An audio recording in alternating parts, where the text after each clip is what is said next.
अजीत भैया पहले बॉलीवुड में जो कैमरामैन से ट्रेनिंग लेते थे, मतलब शाहरुख खान मजाक अजीत भैया के लिए फोटोग्राफ बनते थे अजीत भैया से सब लिखेगा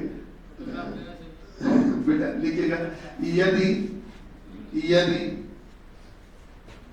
यदि बीते हुए कल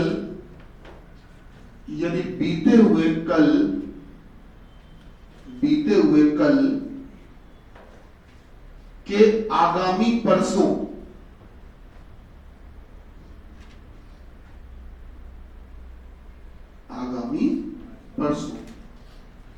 के आगामी कल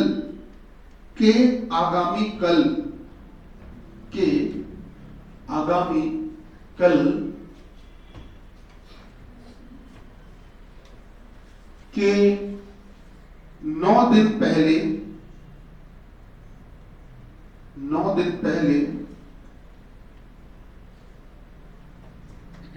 के 2 दिन के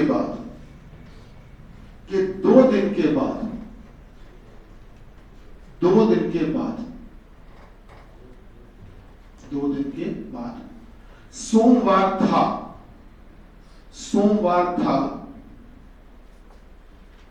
तो बताइए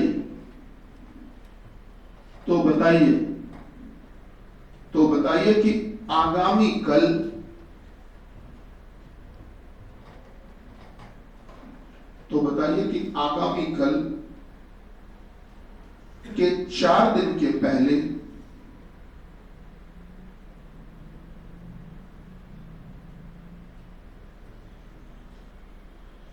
के 6 दिन बाद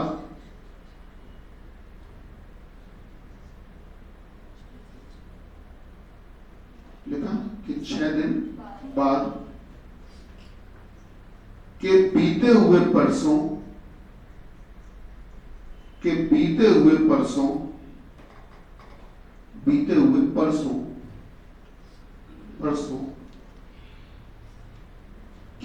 8 दिन बाद कौन सा दिन होगा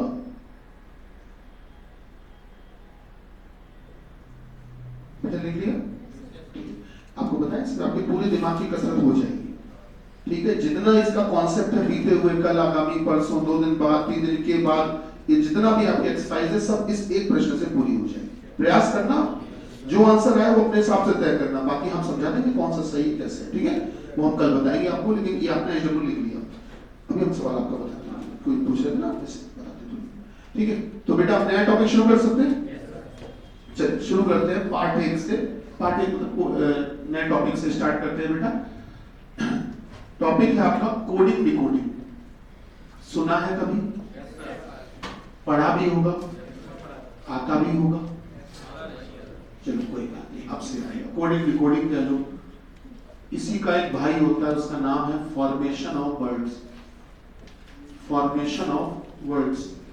इसी के मौसी का लड़का है, उसका नाम है alphabetical and alpha numeric series. ये सब एक ही परिवार है। हम लोग क्या करते हैं, हम लोग एक गलती ये कर देते हैं, हम लोग केवल एक चैप्टर से वास्ता रखते हैं। अभी आप देखना कि जो CHSL का SSC का पेपर हो रहा है, उनमें ब्लड रिलेशन के सवाल बड़े उटपटांग आ रहा है। जैसे बोल दिया गया A+B का अर्थ है कि A B की माता के भाई का लड़का है। समझ रहे हो? अभी तक क्या आता था, A+B का अर्थ है कि A B के पिता हैं, A-B का अर्थ है कि A B की माता है। अब गुड्डू वो गुड्डू नहीं रहे, समझ रहे हो? A+B का अर्थ है कि A B की माता के भाई का लड़का है।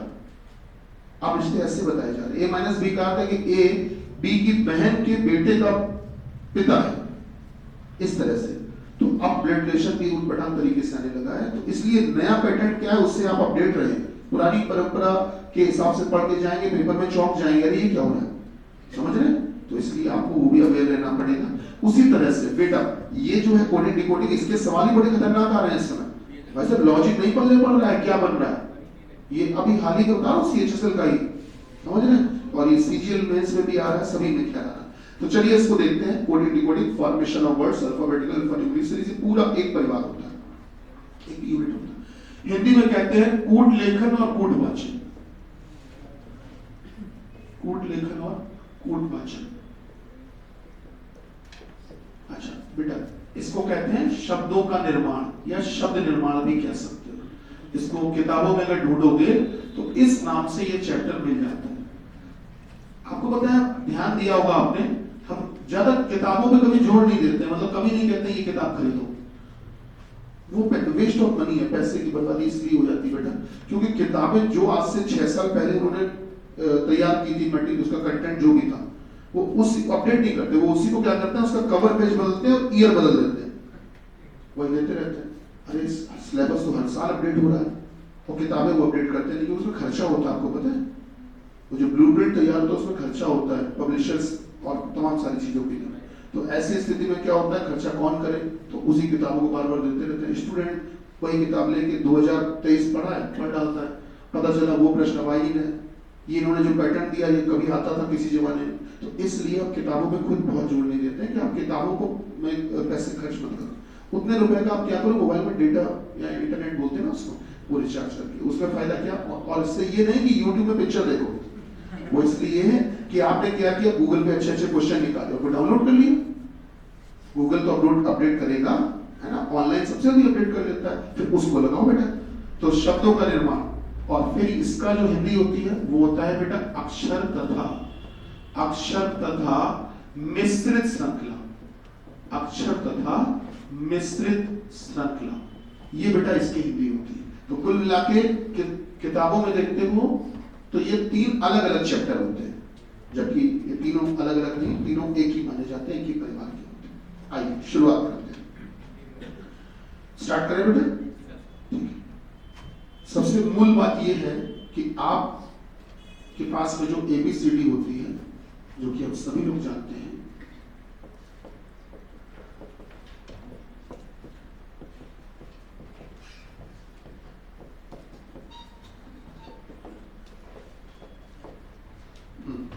अगर इसकी बात करें तो बेटा ये जो अंग्रेजी वर्णमाला है, इंग्लिश अल्फाबेटिकल सीरीज, इसमें जो स्वर होते हैं, वॉवल जिनको हम कहते हैं, वॉवल्स, वो बेटा होते हैं 5, और वो होते हैं A, E, I, O, ये हम सभी लोग जानते हैं। इनके अलावा जो बच गए सर, वो होते हैं कॉन्सोनेंट, या इनको व्यंजन भी कह सकते हैं। पर उदाहरण के लिए हम लिख देते हैं B, C, D, F, G वगैरह वगैरह, आप समझ ही लोगे आसानी से, ये होते हैं व्यंजन और ये होते हैं स्वर। अच्छा, इसके अलावा जो हमारे पास पूरी ABCD होती है, अगर इस पूरी ABCD को देखें तो इसमें टोटल 26 अक्षर होते हैं, 26। इन 26 अक्षरों को अगर बीच से आधा करें बेटा, तो आधा यहीं से होगा मेरे ख्याल से, आप चेक करिएगा। तो वो जो A से लेकर M तक का पूरा ये परिवार है, इसमें है 13 अक्षर, और जो ये N से लेकर Z तक की कहानी है, इसमें भी 13 अक्षर। बेटा 13 के 2 टुकड़े हो गए, जाहिर सी बात है 20 से आधा हो गया। तो ये जो पहला वाला आधा टुकड़ा होता है, इसको बोलते हैं प्रथम अर्धांश। जो ये पहला वाला आधा टुकड़ा होता है, इसको बोलते हैं प्रथम अर्धांश, या फिर इसी को आप चाहो तो पूर्वार्ध भी कह सकते हो, पूर्वार्ध, या इंग्लिश में अगर कहना चाहो तो इसी को कह सकते हो फर्स्ट हाफ, इसी को कहा जाता है सर फर्स्ट हाफ। ठीक, जो ये दूसरा वाला आधा टुकड़ा है, अगर इसकी बात करें तो इसको बोलते हैं हिंदी में बेटा द्वितीय अर्धांश, इसको हिंदी में बोलते हैं द्वितीय अर्धांश, या कह सकते हो उत्तरार्ध, बेटा इसी को बोला जाता है उत्तरार्ध। ठीक है, और इसी को अगर इंग्लिश में कहना चाहो तो सर सेकंड हाफ कह सकते हैं। तो ये मैंने क्यों बताया, उसका कारण है, कभी कभी प्रश्न आता है कि यदि अंग्रेजी वर्णमाला के, ध्यान से सुनना, अंग्रेजी वर्णमाला के द्वितीय अर्धांश, अंग्रेजी वर्णमाला के द्वितीय अर्धांश में से सभी स्वर निकाल लिए जाएं, समझ पा रहे हैं? अंग्रेजी वर्णमाला के द्वितीय अर्धांश में से सभी स्वर निकाल लिए जाएं, तो स्वर का मतलब जैसे N निकल जाएगा, P, Q ये निकल जाएंगे। अरे भैया ध्यान तो दो भैया, क्या निकल जाएंगे, O, U, सही बात है बेटा। हाँ, इसलिए भैया इसको कथा की तरह नहीं सुनना है, सीरियसली सुनना है ना। अगर हम गलत बोल रहे हैं तुरंत टोकिए हमारी बात को। मैं इसीलिए गलत बोलता हूँ बीच में, जिससे कि आप सुन रहे हैं कि नहीं मुझे पता चले। बेटा सवाल ऐसे पूछा जाएगा कि यदि अंग्रेजी वर्णमाला के द्वितीय अर्धांश में से सभी वॉवल्स को, स्वर को निकाल लिया जाए, उसके बाद इस अर्धांश को अपनी जगह पर पलट के लिख दिया जाए, रिवर्स करके उल्टे क्रम में लिख दिया जाए, क्या समझना लिख दिया जाए, तो अब प्राप्त पूरी नई श्रृंखला में बाएं छोर से गिनने पर, लेफ्ट से गिनने पर 18वां अक्षर क्या होगा? तो उसके लिए आपको पता होना चाहिए कि सर द्वितीय अर्धांश है कौन सा, आपको तब तो हम निकाले, पता होना चाहिए ना प्रथम अर्धांश कौन, द्वितीय कौन। तो ऐसी स्थिति में ठीक है, क्या आप बताओगे आंसर क्या? हाँ भाई वी। अच्छा हो सकता है, आइए देखते हैं कैसे। बेटा गौर करना, आपने क्या किया, बाएं छोर से गिनना है, बाएं छोर से गिनोगे तो इस डिब्बे में कितने मिल चुके हैं? 13। 13 के बाद अब आपको 14 नंबर बोलना है। 14 नंबर एन पे बोलोगे कि जेड पे? याद है पलट चुका है, तो क्या बोलोगे बच्चा? 14, 15, 16, 17, 18। ये आंसर। क्या बात थोड़ी बहुत पल्ले पड़ी? ठीक है ना। तो इस प्रकार से कुछ प्रश्न पूछे जाते हैं, तो ये हमारी जानकारी की बात है। चलिए कार्यक्रम को आगे बढ़ाते हैं। अब बात आती है सर कोडिंग और डिकोडिंग की। बेटा इसको हम हटा दें, ठीक है। अब बात आती है बच्चा कोडिंग और डिकोडिंग की।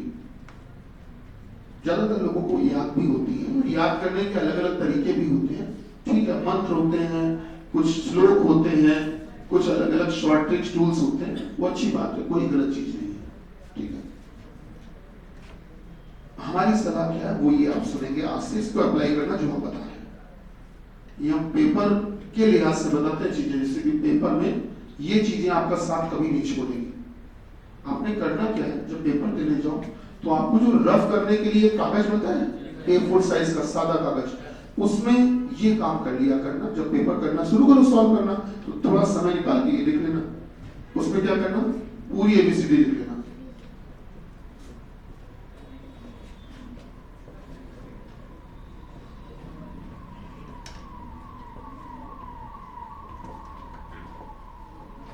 पहले सीधी ABCD लिख ली, फिर इसके नीचे बेटा उल्टी ABCD लिख लो, पीछे से लिखना शुरू करो।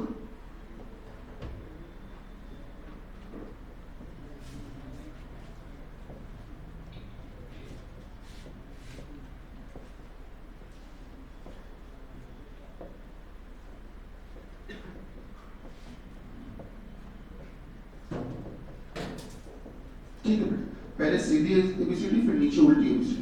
हर अक्षर के नीचे कोई ना कोई अक्षर है, ठीक। और इनके ऊपर बेटा आपने काउंटिंग लिख दी, क्रम से संख्याएं लिख दी, 1 2 3 4 5 6।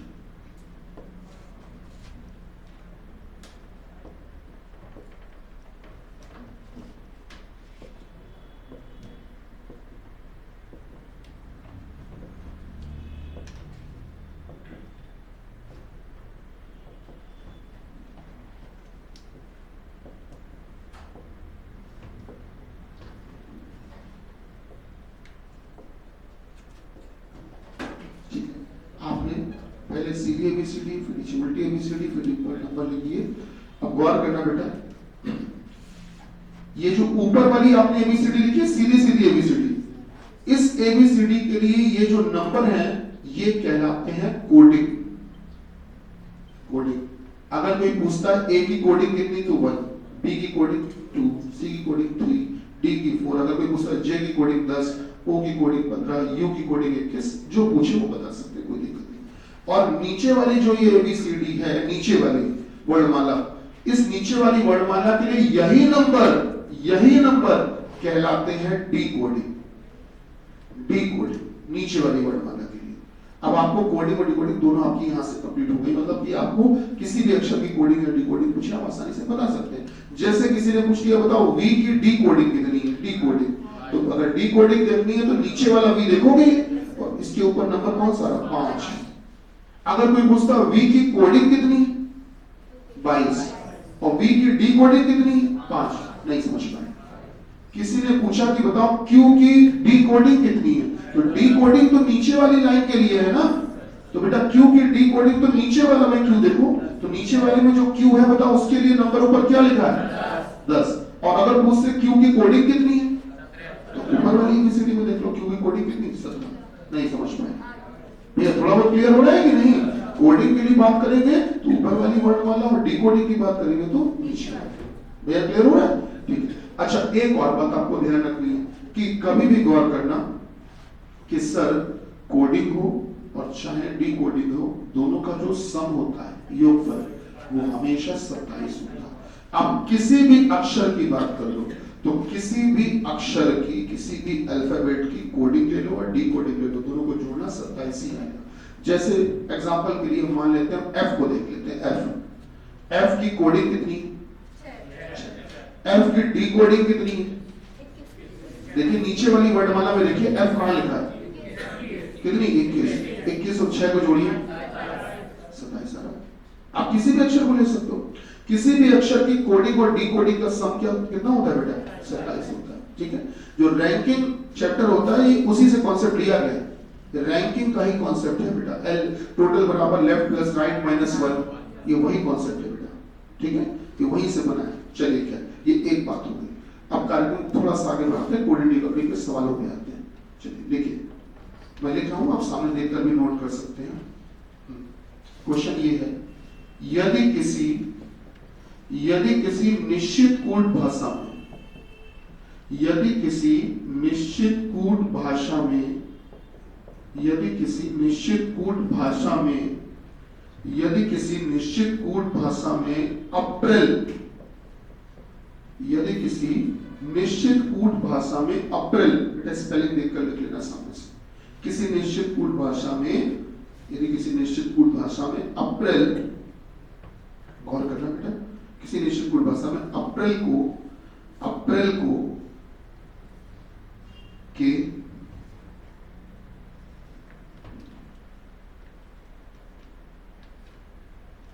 ओ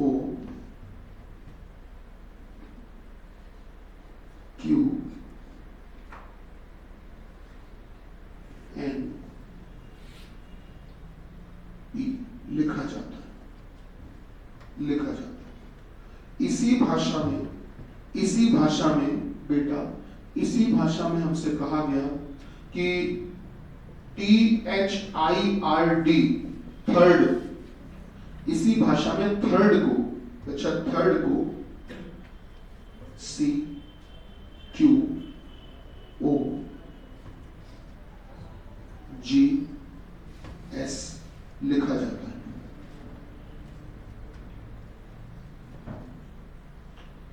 ठीक, लिखा जाता है। तो हमसे पूछा गया, बताओ इसी भाषा में बेटा, इसी भाषा में हमसे पूछा गया, इसी भाषा में EMOTIONAL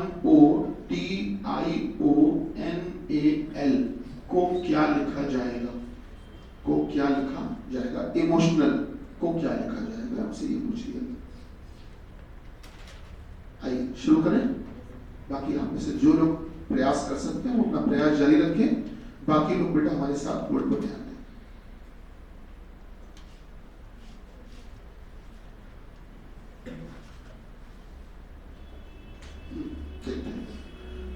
गौर करिएगा बेटा, हमारे पास में 5 स्वर बताए गए हमको, 5 वॉवल। स्वर जो हमको बताया गया वो इस क्रम से बताए गए, E, I, O, U, ये 5 वॉवल्स बताए गए। ठीक है, एक काम कर लिया जाए, मेरे ख्याल से लॉजिक हम बता रहे हैं आपको, ध्यान से सुनना बेटा, गौर करिए। ये जो अप्रैल है शब्द, इसमें ये देख लो कि स्वर कौन कौन से हैं। स्वर वॉवल तो ए है, ये दोनों स्वर है, बाकी सब व्यंजन है। तो जो स्वर है, अब इसमें लॉजिक क्या चल रहा है, ध्यान से देखना। जो स्वर है उनमें क्या कर रहे हैं, उनको हटाकर स्वरों की जगह पर, स्वरों को रिप्लेस करके, प्रतिस्थापित करके, स्वरों को हटाकर उनकी जगह पर पिछला स्वर, अगला स्वर लिख रहे हैं। पिछला नहीं, अगला स्वर लिख रहे हैं। उनकी जगह पे क्या लिख रहे हैं? अगला स्वर लिखेंगे। और जो व्यंजन है, कॉन्सोनेंट, उनको हटाना है और उनकी जगह पर आपको पिछला व्यंजन लिखना है।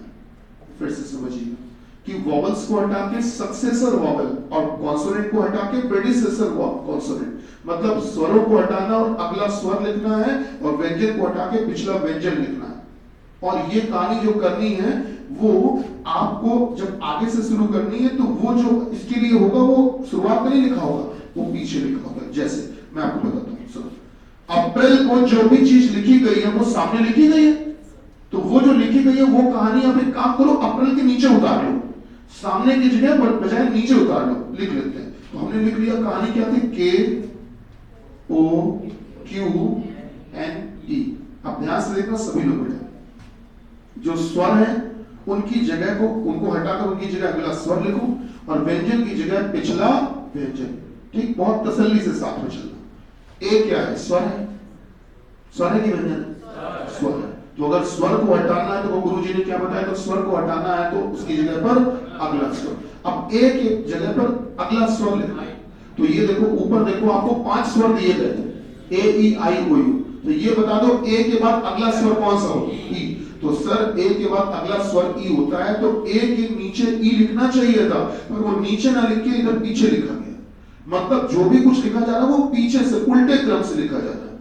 तो ए के लिए जो ई लिखना चाहिए था, मैं इस बात को लिख देता हूं ऊपर कि बेटा ए के स्थान पे क्या आना चाहिए था, ई। अभी अब आप नीचे वाले नीले वाले को मत देखना, जो हरा वाला लिख रहा है केवल उसको देखना। तो बेटा एक स्वर है, स्वर को हटाओ, अगला स्वर लिखो। तो ए के बाद अगला स्वर क्या होता है, ई। आपने वो लिख दिया। अब आ जाओ पी पर। पी क्या है, व्यंजन, और व्यंजन के लिए गुरुजी ने क्या बताया है, व्यंजन को हटाओ, पिछला व्यंजन। तो पी की जगह पिछला व्यंजन लिखना, पिछला कॉन्सोनेंट। तो पी के पहले वाला व्यंजन चाहिए, तो पी के पहले। तो आप जरा अपनी अंग्रेजी वर्णमाला देखो, जो सामने एबीसीडी लिखी है आपकी, सीधी ABCD E F G H है, उसमें देखो पी एक व्यंजन है। तो पी के पहले वाला व्यंजन कौन होता है, ओ। गलती से ना बोल देना, पी के पहले वाला अक्षर जरूर ओ होता है, लेकिन व्यंजन पता है पी के पहले कौन होता है, एन। क्योंकि पी के पहले तो वैसे ओ आया, लेकिन वो तो व्यंजन है ही नहीं। तो हम वहां तक जाएंगे जहां तक व्यंजन मिल जाए। तो बेटा फिर बताओ व्यंजन कौन मिला, एन। इसीलिए पी के नीचे लिख दिया हमने एन। अब आर पे आ जाओ। आर क्या है, व्यंजन है कि स्वर है भैया, व्यंजन। तो आर को हटाओ और आर की जगह पिछला व्यंजन लिखो। तो बताओ आर के पिछला, आर के पहले वाला व्यंजन कौन है, क्यू। आपने क्यू लिख दिया। अब आई पे आ जाओ। आई क्या है, स्वर। और स्वरों के लिए क्या नियम चल रहा था, अगला स्वर। तो आई को नीचे अगला स्वर लिखो। तो आई के बाद अगला स्वर। तो स्वरों का क्रम जो होता है वो ये है, ऊपर लिखा है। तो आई के बाद अगला स्वर क्या है, तो आपने वो लिख दिया। एल क्या है, व्यंजन। और व्यंजन के लिए नियम ये चल रहा था कि पिछला व्यंजन। तो एल के पहले वाला व्यंजन देखिए, बताओ अपनी एबीसीडी में एल के पहले वाला व्यंजन कौन है, के। अब हमने जो ये हरे रंग से लिखा है, आप ध्यान से देखो, क्या इसी हरी वाली कहानी को उल्टा करके नीचे लिखा गया, ENQOK। इसी को पलट के ध्यान से देखो, नीचे लिखा गया, गौर करिए, KOQNE। समझ पा रहे हैं, फिर से देखो। थर्ड में देखो कि स्वर कौन कौन है, स्वर। सबसे पहले स्वर पहचान, QOGS। हाँ अब बताओ, केवल एक ही स्वर है, अच्छा आई।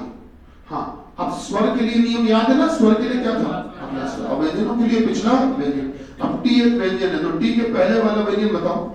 टी के पहले व्यंजन कौन होता है, एस होता है। एच के पहले व्यंजन बताओ, एच के पहले व्यंजन जी। आई कोई स्वर है ना, तो स्वर के लिए फिर पहले वाला नहीं, बाद वाला। तो आई के बाद स्वर कौन होता है, ओ। अच्छा आर व्यंजन है, तो आर के पहले वाला व्यंजन बताओ, क्यू। अच्छा डी भी एक व्यंजन है, तो डी के पहले वाला व्यंजन बताओ, सी। आपने सी लिख दिया। अब ये जो आपने SGOQC लिखा है बेटा, इसी को ही तो पलट के नीचे लिख दिया गया है। नहीं समझना है, थोड़ा बहुत पल्ले पड़ा, कम पड़ा भैया, पड़ा कम पड़ा, बढ़ गया पक्का। इधर वाली बटा लिया, मंत्री जी समझ में आया, और दे दी। अच्छा यही काम इसमें करना है। इसमें बेटा इमोशनल में पहचान लेते हैं वोवेल कौन है, कॉन्सोनेंट कौन है। तो हमने काम किया, स्वरों को थोड़ा टिक कर देते हैं, स्वरों को। एक तो ई है स्वर, ओ है, आई है, ओ है, ए है। ठीक है, हमने टिक कर लिया, सबको थोड़ा याद रहता है, अच्छा लग रहा है। ठीक है, चलो शुरू करते हैं। बेटा ई एक स्वर है, तो स्वर के बाद वाला अगला। तो ई के बाद अगला स्वर कौन सा है, आई। एम एक व्यंजन, व्यंजन के पहले वाला व्यंजन। तो एम के पहले व्यंजन क्या होता है, एम के पहले व्यंजन एम। अच्छा ओ एक स्वर है, स्वर के बाद वाला स्वर। तो बताओ ओ के बाद स्वर क्या है, यू। अच्छा टी एक व्यंजन है, तो व्यंजन के पहले व्यंजन एस। और आई एक स्वर है, आई के बाद स्वर कौन सा बेटा, ओ। अच्छा ओ एक स्वर है, स्वर के बाद वाला स्वर यू। एन एक व्यंजन है, एन के पहले व्यंजन एम है, और एक स्वर है बेटा, ए के बाद स्वर कौन है? ई। सही बात है। और एल एक व्यंजन है, व्यंजन के पहले व्यंजन, एल के पहले व्यंजन ए। सही लिखा हमने? सर ये आंसर नहीं है। आपको पता भी एक काम बाकी है, आंसर जो आएगा। शुरू करें? हाँ, मुझे कुछ कहना चाह रहे थे? नहीं, मतलब ये जो लिखा क्या, इस बात को समझ पाया? अब इसको उल्टा करके जब लिखेंगे तब सही आंसर आएगा।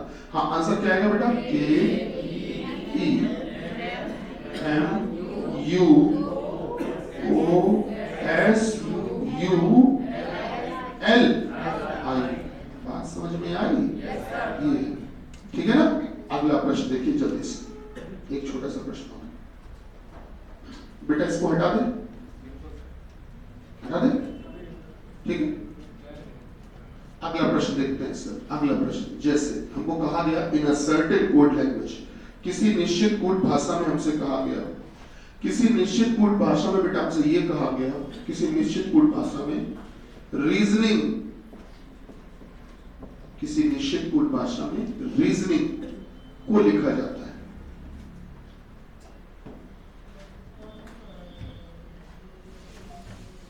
किसी निश्चित कोड भाषा में कहा गया बेटा रीजनिंग को लिखा गया। बी, रजित भैया तो मंत्री जी को थोड़ा आराम से बात करेंगे, अभी क्लास चल रही है, अपनी क्लास धीमे रखिए। और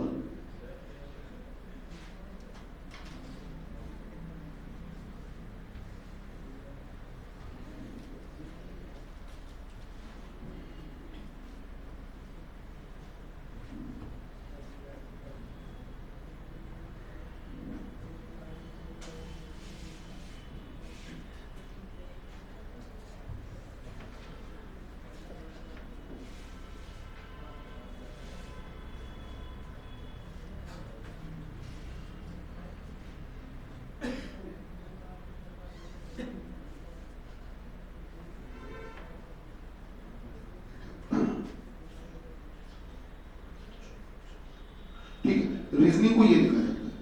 फिर हमसे कहा गया इसी कोड भाषा में, इसी कोड भाषा में हमसे कह दिया गया चैनल, इसी कोड भाषा में बेटा चैनल को लिखा जाता है।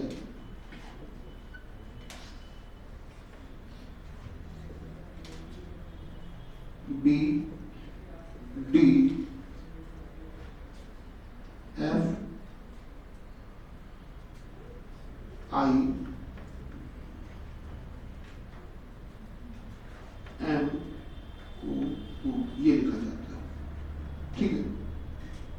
हमसे पूछा गया बताइए इसी भाषा में, हमसे पूछा गया बताइए इसी भाषा में सेपरेट, इसी भाषा में सेपरेट को क्या लिखा जाएगा?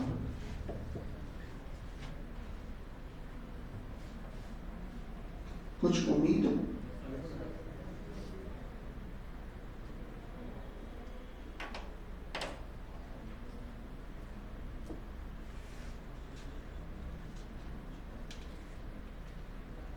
कोडिंग का सबसे पहला और अच्छा सिद्धांत ये रखा करो कि किसी भी कोड भाषा में बेटा इसको जो लिखा जा रहा है, वो जो सामने लिखा जा रहा है उसको सामने के बजाय नीचे लिख लिया करो।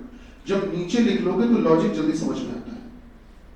कभी भी ध्यान रखना, जैसे रीजनिंग को जो लिखा गया वो बेटा सामने लिखा गया, उस सामने के बजाय नीचे लिख लिया करो, तो उससे लॉजिक थोड़ा जल्दी पकड़ में आ जाता है। पेपर में भी आपको टाइम बचाना है, आप इस चीज को फॉलो करिए।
बेटा कुछ बना था, बताएं।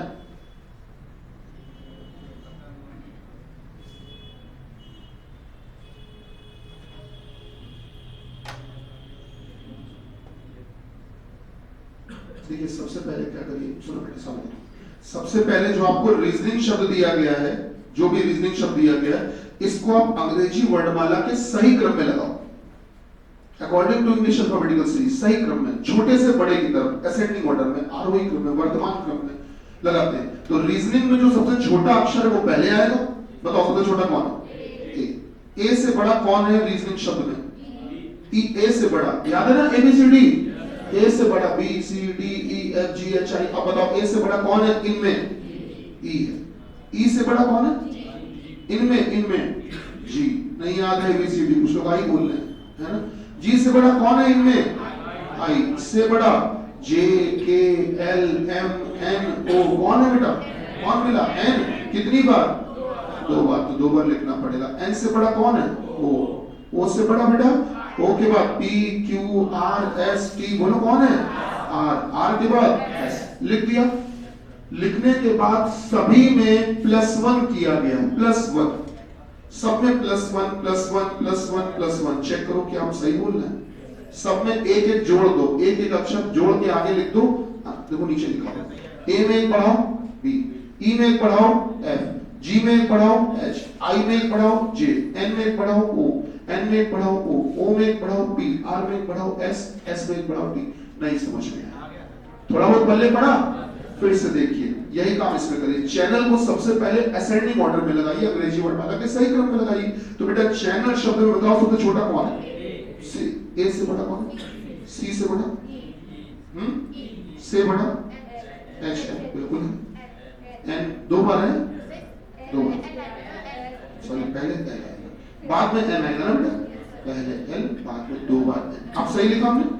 अब सब में एक एक बढ़ा दो, एक अक्षर आगे बढ़ा दो। ए में एक बढ़ाओगे बी, सी में एक बढ़ाओगे डी। क्या आप लोग समझ गए? अब बारी आपकी, थोड़ी मदद हम आपकी कर देते हैं। थोड़ी मदद ये कर देते हैं, ए से बड़ा है सर, 2 बार ए है, फिर ई है 2 बार, और फिर है बेटा ई F G H I J K L M N O P, P के बाद फिर आर एस टी। हाँ अब बारी आपकी, शुरू हो जाओ। आर है, आर है कहाँ? अच्छा आर है, ओके। हमने टी 2 बार लिख दिया ना, टी 2 बार लिया। अब ठीक लिख रहे हैं, आर एस टी। हाँ अब शुरू हो जाइए, बताएं। बी